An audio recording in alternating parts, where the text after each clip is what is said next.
Welcome back, terraformers, to Planet Crafter Prime vs. Selenea. Today we're finishing what we started. In the last episode, we set out to reach the first major environmental milestone on both Prime and Selenea. Prime, being the efficient workhorse it is, successfully achieved its stunning blue sky stage.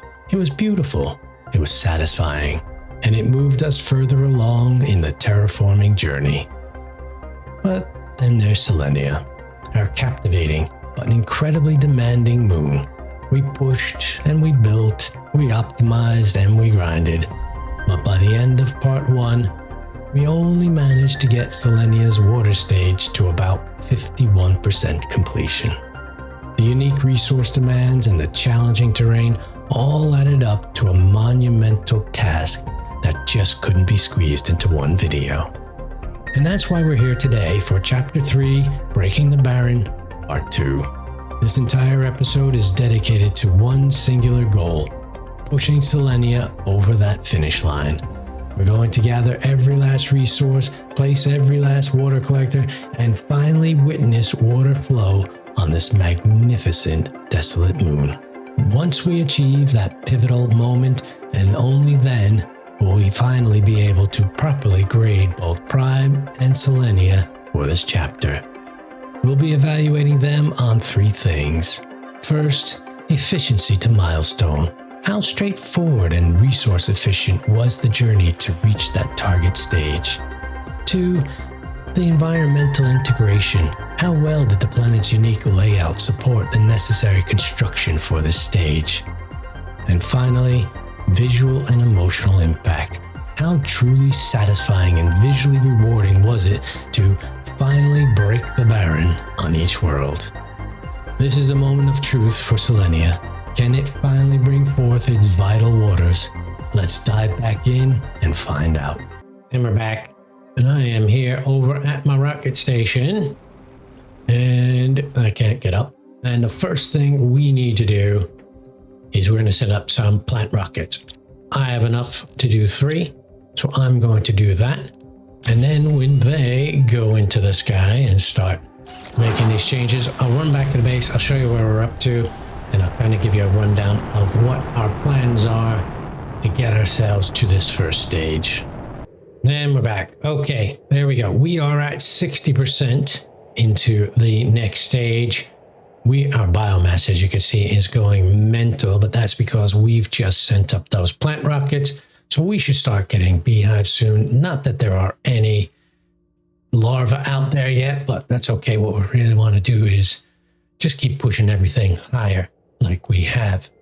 Other thing we can do now is that we can get lake water collectors. And, pardon me 1 second. Apologies for that. My voice is still recovering from that chest infection I had. And we could do a T2 algae generator.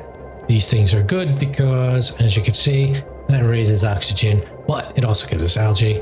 And that one just gives us water. We may or may not need that because that actually is working just fine. Now, let's get some water down our neck. As you can see, we are growing water all over the place, which is fantastic. I think there is some down here too. Yep, there you go. And now we can do T2 flower spreaders.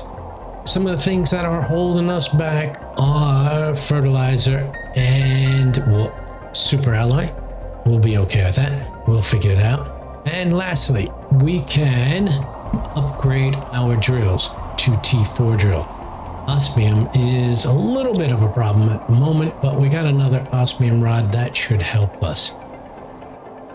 And we're okay on energy because I think I managed to make enough energy. Let's take a look if we are going to raise all of that. We have a production of 702.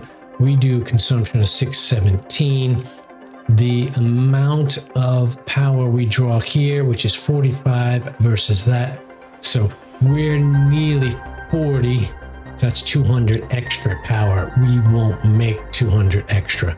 So let's start with the first things. Let's get that up and running. Yikes.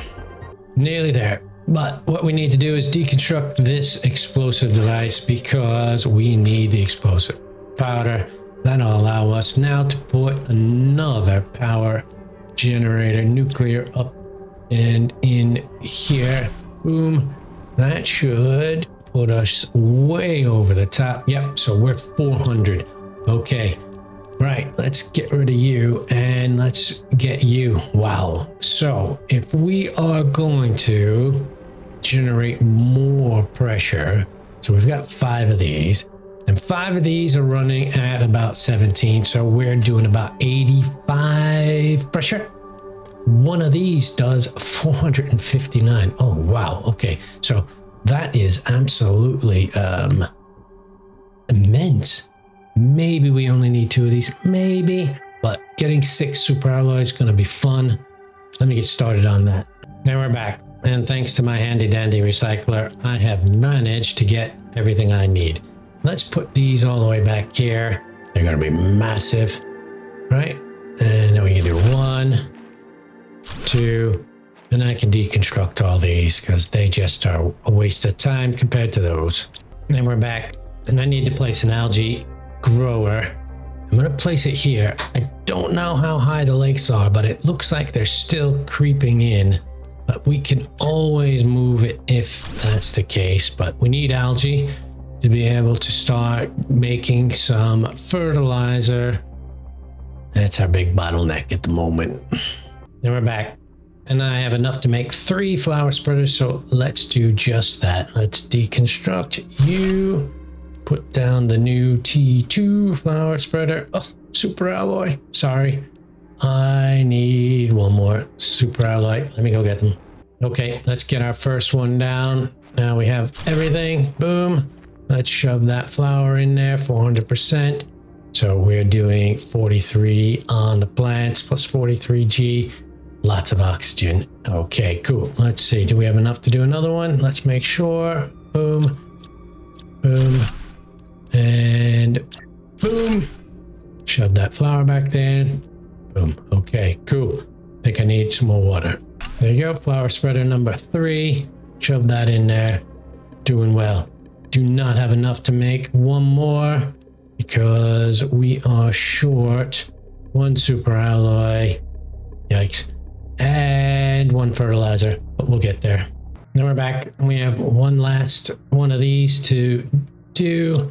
Let's get this done. Put it down. Boom.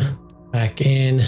There you go. We should be so close to turning over to the next stage. Let's see if we catch it in time. I think we did. Look at that. We're about to hit the water cycle. Boom. Water cycle. And now we have this brand new T2 recycling machine, which is going to be awesome because it is going to allow us to recycle lots of things all together. But I'll tell you what, let's go take a look around the map and see what kind of changes we notice. First, we've got this lake right behind us. I wasn't sure how high it was going to come up. As you can see, I've built my base pretty high up. Looks pretty ugly by my own standards. You can't produce videos about how to build a base in Planet Crafter and then build that, but that's disgusting.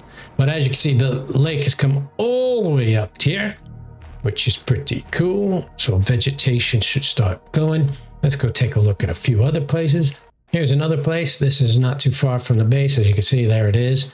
And we've got a bit of a lake right here. It filled in this valley nicely. Let's head down towards this way. And if we look over the edge, we can see there's lots of water there. Whether that leads to any place, I don't know. I've not checked. Can't remember if this was frozen over at the end or just a big giant wall. I have a feeling it was just a big giant wall and there was no place to go. So we won't even bother going down there, but let's head towards my rocket base. And we're back. I'm out in the middle of nowhere. My rocket base is over there. As you can see, I can't find any ice barriers anywhere. We should have unrestricted access to just about everything as far as I can tell. It's a cool little area out here. I like this. I never went, oh wow, look at this. What are these? Lights. Whoa. Someone built lights out here. blue crates, oxygen multiplier. Oh man, all this stuff I needed. Wow. Well, we just found something accidentally really cool. Thank you very much, Planet Crafter. I like these lights right here. Can't deconstruct them, but they are cool. Oh my goodness. The amount of blue crates that are here are incredible. I never even saw this area. I'll have to make sure I come back and grab all that loot. Looks like there's an area down there as well. I can't go any further because I will run out of oxygen now. We will continue to explore. I'll tell you what, let me go grab some oxygen. Do I have enough stuff to build stuff and things? I do not. I need titanium. All right, just want titanium. Let's see if I can grab a titanium and we'll go down there. And we're back. And I've ended up here. I'm not going to go exploring further yet because there's some of that stuff I want to save for another video, but I don't know if I could have ever gotten to here because of all the ice.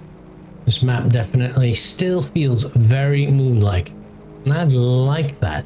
I like the fact that it hasn't changed and turned into something other than a gray rock because, hey, when I think of moons, that's what I think of. I don't know about you guys, but the fact that we have, found a chest out here. I'm not opening it. I've got no room. The fact that it just stays like this makes me feel like I am on a moon, and the fact that I've gotten rid of all the ice and I can travel freely is pretty cool. I really, really, really need a map to show you guys. See, so I've hit M, not there. So we're not at that stage. We haven't unlocked it yet. We'll get there. But things have really progressed. I know that this was difficult, and the matching against or comparing to Prime feels almost unfair. But trust me, there's another blue crate. I'm going to make it fair, and I'll show you guys exactly, what's up here? Exactly why I chose to do this stage over just, let's not forget to do oxygen. Oh man, this is a perfect place for a base up here. Look at that. So flat. Like I was saying, I'll show you guys why I think it was a fair comparison and how I'm going to make it as fair as possible. I don't know who's going to win. I haven't tallied up in my head yet, but I will we'll head over to the comments and the scoring. Just now, I'm just going to finish looking around a little bit, and then we'll go over to that. Now look at this. I found this thing. I'm not going to go in there yet, but wow. This is what's so cool about this map, is you find these little outposts everywhere. Wish I could deconstruct them for stuff, but there's also something else over this way. I'll show you. Well, what do we have here? Obsidian on the ground. I wish I could show you where I'm at. My base is over there. There's a bunch of towers over that way. Don't have the map. Then there's more blue crates there, but wow, obsidian. Look at it. It's loads of obsidian out here. That's pretty cool. I doubt we can do any kind of drilling to ore extraction, but hey, at least we know we need a bunch where we can find it. Well, look at this. That is a deep crater. Wow.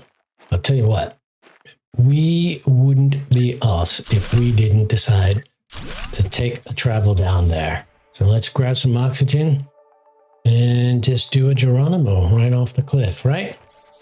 Take this with me, of course. You ready? Let's do it. That wasn't quite the Geronimo I was hoping for, but there we go. Ooh. Okay, that's a dead end area right there, unless there's something underneath I don't see. I know exactly where I'm at. Look at this. So these are my little bases, little outposts that I put in. Oh, we can't get any oxygen out of these. Okay. And we're back at base. But before we finish, we've got to build the thing that we get reaching that first stage, and that is the big giant recycler. I'm going to build it right here. I'm going to break this guy down, put you in. Where are you? Boom. Now, there is a bit of a fault because it won't kind of let you build here, and I'm trying to... There we go. Boom. Done it. Holy cow, I didn't expect that. Okay, well, we got to test it out, so I got to build another power. All right, we're back online. Let me just grab some water, not to die, because that's pretty important. Let's go take a look at and make sure we don't die. Those are just regular. This here, our T2 recycling machine. So this is, I'll tell you what, I'll bring you back when this is done. Okay, well, that was fun. Oh, wait, one more. Boom, done. Okay. Right, here we go. Our new recycling machine. So we put things in here and they come out here. Similar to the other one, except look at that. You can put a whole bunch of stuff in there, and after a while, it'll all be here. Then we're back. Okay, as you can see, it deconstructed those other two things. We cannot deconstruct that at all, but we did it, and there you go. Now, it's 45 seconds. It does one thing, but up to 9 items out of that thing. It actually generates 125 heat and 47 pressure, so that's pretty good. That just helps keep driving this up. So that's about it. I think I've showed you everything, the map, what we've done, how it's gone, the big changes. I was trying to show you where there was some section of the ice that was still remaining, but they must have been visual glitches because they're not there anymore. I think all our ice is gone. Right, I'll hand you over to the other me who will go through the scoring and let you know what my verdict is. We did it. The water is flowing on Selenea. What an incredible journey it was. And now the moment of truth. We finally get to compare both Prime and Selenea for Chapter 3, Breaking the Barren. I've seen some comments, and there's been a bit of feedback saying that comparing these two stages, Prime's blue sky and Selenea's water stage, is like comparing apples to oranges. And you know what? On the surface, that's absolutely fair. Prime's blue sky is primarily a quick, easy journey. Selenea's water stage involves much more advanced tech and a lot more resources. But here's why I believe they can be compared. We're not just comparing the raw terraformation level. We're comparing the experience of reaching that first truly transformative milestone on each world from the player's perspective. It's about the effort, the flow, and the satisfaction. Let's break it down using our scoring criteria for this chapter. First, efficiency to milestone. On Prime, reaching blue sky was incredibly straightforward. It's a natural progression of your early oxygen, pressure, and heat generation. You're constantly building, but it never feels like a massive grind. It just flows very efficiently. Now, on Selenea, while the overall terraformation level required for the water stage is undeniably much higher than Prime's blue sky, the path to get there was still incredibly straightforward. I just needed more of everything, and yes, I had to recycle some earlier resources to get those final few advanced materials, but the process itself just felt as efficient and logical. It was simply a bigger hill to climb. So for the efficiency of the progression path itself, both planets get a point. Next up, environmental integration. On Prime, once you have your base set, expanding to get everything needed to reach blue sky is easy. You have ample flat space, and laying things out is uncomplicated. So I'm giving Prime a point. On Selenea, even with the cratered landscape, I found that there was still plenty of room within and around the main crash site to lay out the necessary infrastructure. However, for me to get 2 vital resources, iridium and uranium, I had to find a place much further away in order to place my launch platform. If I didn't, there was a good chance I wouldn't have been able to gather up those resources when they dropped. While it mostly satisfied my needs, the amount of travel it made me do means Selenea doesn't get a point. And finally, visual and emotional impact. Prime turning blue, that first clear view of the sky, it's absolutely beautiful. It makes you feel like you've made a real, tangible impact and that your efforts are genuinely transforming the planet. It's a core Planet Crafter reward loop. Point for Prime here. On Selenea, reaching that water stage was equally, if not more satisfying, precisely because of how long it took and the effort involved. It still feels like an abandoned moon, but now water and no more ice. I genuinely believe that's what the developers were going for. Not a fully lush green world, but a moon. Beginning its own unique cycle. It feels earned. I almost wanted to give it 2 points just for the journey, but that's a point for Selenea. So for Chapter 3, Breaking the Barren, the win goes to Prime. Both planets offered a uniquely satisfying journey to their first major transformation milestone. Before I wrap up, I do have one final thought regarding Selenea, and this ties back to the apples and oranges discussion. While the water stage is incredibly rewarding, I think the developers might have missed a small opportunity here. The whole Planet Crafter experience, especially for new players, has always been about those constant little rewards that come in quickly. You build a new machine, the new number ticks up, a tiny visual change happens. Reaching that very first major stage is critical for maintaining player engagement. Given the sheer scale of the water stage compared to Prime's blue sky, I believe there should have been something more intermediate, visually impactful stages on Selenea before the water. Something to bridge the gap and provide more frequent mini-victories. It might make those early Selenea hours feel less like a grind for a single distant payoff. But that's just my 2 cents. What do you think? Do you feel the difficulty jump on Selenea's water stage was too steep, or was it just right? And now that we've conquered these 2 initial transformations, we're setting our sights on a major milestone. We're going to reach the halfway point.